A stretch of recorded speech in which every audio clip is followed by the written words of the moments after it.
नागेश चौरसिया। नागेश भाई, जो गणेश चौरसिया क्या लगते थे आपके? छोटे भाई हैं हमारे। छोटे भाई। अभी तक 1 महीना हो गया है, किस तरह की प्रतिक्रिया पुलिस वालों ने आपसे जताई है या किस तरह का आश्वासन दिया है? अभी तक तो कुछ बता ही नहीं रहे, खाली इन्वेस्टिगेशन शुरू है यही बता रहे। तो क्या कहना चाहते हैं आप लोग, और जो पोस्टमार्टम की रिपोर्ट आई है उस हिसाब से आप क्या कहना चाहेंगे? पोस्टमार्टम की रिपोर्ट तो अभी हमको पूरा क्लियर बताया नहीं गया है। पोस्टमार्टम अपर बॉडी में कहते हैं कि कोई डैमेज नहीं है, और जो अंदर का स्टमच का है बाकी वो फॉरेंसिक लैब में भेजा गया है, बोलते हैं वो अभी तक आई है रिपोर्ट, रिजर्व रखा हुआ है, और किस लिए क्या है कुछ बताया नहीं गया है। आपका अंदेशा क्या है कि उसका मर्डर हुआ है। किसने किया है? चाचा ने, क्योंकि हमारे दुकान के सामने से वही लेके गया, उमेश चौरसिया। उमेश चौरसिया। आपने उमेश चौरसिया के खिलाफ किसी तरह की कोई कंप्लेंट दी है? अभी तक तो कोई कंप्लेंट नहीं की है उसकी, और खाली इतना कंप्लेंट किया गया है उसके कि हमारे दुकान से लेके गया है। आपने पिछली बार भी बोला था कि दुकान से जो है वो उमेश को, गणेश को लेके गए, तो जब भी गणेश नहीं मिला तो आप लोगों ने चाचा से संपर्क किया था। तो जब गणेश की डेड बॉडी मिली तो चौकी में, मुमरा दीवा की जो चौकी है वहाँ पे आपने अपने चाचा यानी उमेश चौरसिया के खिलाफ किसी तरह की कोई कंप्लेंट की थी? हाँ, किए थे। दीवा चौकी में नहीं किए थे, टाइगर पुलिस चौकी में किए थे। टाइगर पुलिस चौकी में किया था। तो क्या बोला उन लोगों ने, किसी तरह का कोई अरेस्ट वारंट उनके नाम से कुछ अभी निकला नहीं है। सबूत ढूंढ रहा था, सबूत ढूंढ रहे थे उसके खिलाफ। अब सबूत क्या, दुकान से लेके गए तो क्या सबूत? पुलिस ने इंटरोगेशन के लिए बुलाया था क्या उमेश चौरसिया को? क्या कहना चाहेंगे आप? अभी उमेश चौरसिया भी, उनसे कोई कांटेक्ट ही नहीं हुआ है पुलिस का। एक मिनट, अभी और दीवा से फरार है वो। मैं एक मिनट फरार। हाँ। आंटी, जिस तरह से आप बता रही हैं कि आपके उनके चाचा मतलब उमेश चौरसिया और उसका लड़का समीर, यही 2 जन लेके गए दुकान के सामने से मेरे बाबू को, और ये बोला, मेरा नागेश बोला कि मत लेके जा, मैं भी चलूँगा तेरे साथ। तो वो बोला, गणेश बोला कि मैं अपने चाचा के साथ जा रहा हूँ, तुम मत जाओ। और वो चाचा अपने रिक्शा में बैठा के लेके गया, और उधर ही रिक्शा में पिज्जा उजा खरीदवाया, और मेरे बाबू को एप्पी जूस में ही जहर पिला दिया उसने, और रिक्शा में ही मार दिया, फिर मेरे बाबू को पानी में डाल दिया, उसने ही किया है। रिपोर्ट वगैरह में आया है?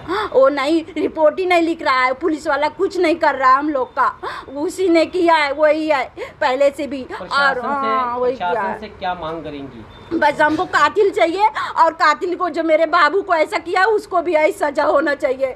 बस जहाँ भी हो उसको, मुजरिम जो भी है ढूंढ के लाओ, बस हो गया। मेरे बाबू को जिसने भी किया है, मेरे गणेश को, मेरा बाबू बहुत ही सुंदर था, मेरा बाबू को कोई गलत दोस्त नहीं थे, कुछ भी नहीं था। वो चाचा के भरोसे में वो लेके गया, बोला चल प्याज दिलाता हूँ। अब प्याज को भी किससे फोन कराया वो भी अभी पता नहीं है। किसी तरह की गणेश से और आपके उनके चाचा से किसी तरह की कोई दुश्मनी थी क्या? कुछ नहीं थी, गांव में थी, गांव में और एक परिवार है, वो लड़ाई किया था जगह जमीन के पीछे, तो वो लोग का सबका मिलके, 2 परिवार मिलके ही किया है। 2 परिवार मिलके, एक गांव में है और एक यहाँ है, तो वो लोग भी ने ऐसा किया होगा। वो लोग ने भी झगड़ा किया था हम लोग से। जिस दिन हम लोग 6 बजे वहाँ से 6 तारीख को निकले, उसी दिन वो लोग ने इधर मेरे बाबू को गायब की। जैसे 10:30 बजे हम ट्रेन में बैठे, वैसे 10:30 बजे मेरे बाबू को दुकान से लेके चले गए वो लोग ने। वो लोग को मालूम था किसकी माँ नहीं है, आज गाड़ी में बैठेगी, और उसी जगह से वो गाँव वाले का भी परिवार का जगह जमीन के पीछे वो लोग भी झगड़ा करते थे बहुत मेरे से। और उसी दिन, जिस दिन मैं बैठी गाड़ी में, उसी दिन मेरे बाबू को, गणेश को लेके चले गए, और वो लोग नहीं किया और कोई नहीं किया। समीर उमेश का ही हाथ है, और 3-4 दिन घूमता रहा। मैं पुलिस वाले को बोली कि सार उठो, और मेरे बाबू को, मुजरिम इधर ही घूम रहा, उसी को पकड़ो, वही सबूत सब बताएगा। लेकिन वो बोलता है और सबूत लाओ, और सबूत लाओ। अब कितना सबूत लाए, जब स्वयं वो लेके गया मेरे बाबू को हमारी दुकान से। हम लोग बोल भी रहे हैं कि हम चलेंगे, तो क्या बोलता है, मैं अपने रिक्शा में लेके जाऊंगा गणेश को, तुम लोग मत जाओ, ऐसा मेरे नागेश को बोला। फिर मेरी बिटिया बोली गणेश को कि बाबू खाना खा जा, तो वो भी बोलता मैं अभी नहीं खाना खाऊंगा, मैं अपने चाचा के साथ जा रहा हूँ कांदा लेने, बाद में 1:30 बजे तक आ जाऊंगा। फिर मेरी बिटिया फ़ोन लगाई, तो फिर स्विच ऑफ कर दिया फ़ोन 2 बजे, और 12 बजे तक फ़ोन लगा, फिर नहीं उठाया मेरा बाबू ने फ़ोन। वही समीर और उमेश ही है, और गाँव का भी एक परिवार है। अभी वो पुलिस का काम है, कौन है उसमें, लेकिन जगह ज़मीन के लिए झगड़ा कर रहे थे वो लोग भी, गाँव वाले, गांव का भी है। और उमेश तो मैंने लेके गया है, और इसके आगे कौन है वो पुलिस पता लगाएगी। शादी हो गई थी? नहीं, मेरा बाबू पढ़ रहा था फार्मेसी, अभी उसका पेपर था 15 अक्टूबर को, उसको जाने का था बेंगलोर में।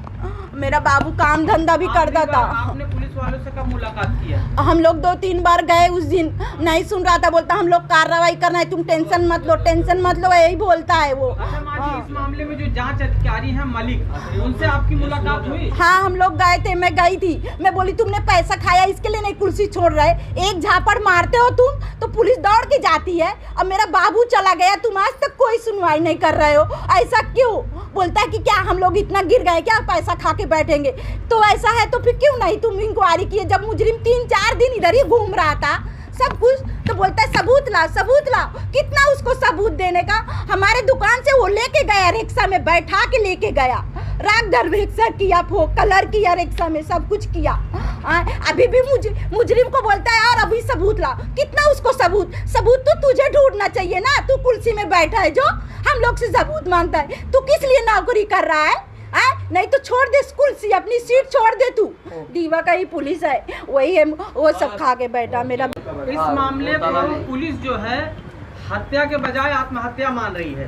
और जबकि आप लोग का आरोप है कि आपका जो चचेरा भाई उमेश था और समीर जो आपका भतीजा है, उसने ही उसका कत्ल किया, मर्डर किया। तो आप ये कैसे कह सकते हैं कि उसने ही मर्डर किया? और उसका क्या बैकग्राउंड था, क्या उसका रिकॉर्ड है भाई का? आप तो अच्छे से जानते होंगे ना, उसका पिछला रिकॉर्ड क्या है? पिछला रिकॉर्ड तो उसका है, अभी 2-3 महीना पहले रह के भी आया जेल में, और बाकी किस मामले गया ये हमने वो पता नहीं है, मगर होके आया है। बाकी वो हम लोग उससे ज़्यादा संपर्क में रहते भी नहीं थे, खाली हमारे बच्चे लोग थोड़ा बहुत संपर्क में रहते थे।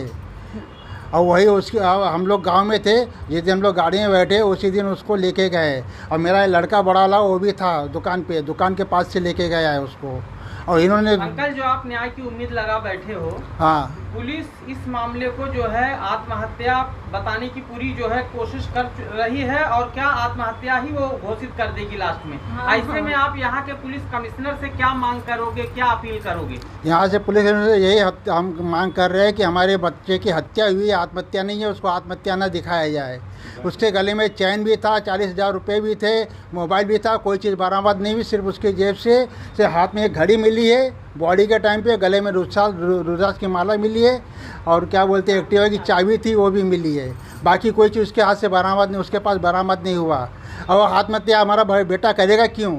हमारा बाबू नहीं करेगा। हमारा बाबू अपने रिक्शा में लेके गया है, अपने रिक्शा में लेके गया है मेरे बाबू को। आत्महत्या का कोई सवाल ही पैदा नहीं होता इसके अंदर। लेके गया है, भाग भी गया, मोबाइल भी बंद कर दिया। ये अभी तक उसका FIR भी दर्ज नहीं किया गया, आत्महत्या बताया जा रहा, बल्कि हत्या हमने। चोर बैठा है मेरे बाबू को लेके। चुप रहो, आप बोल रहे तो।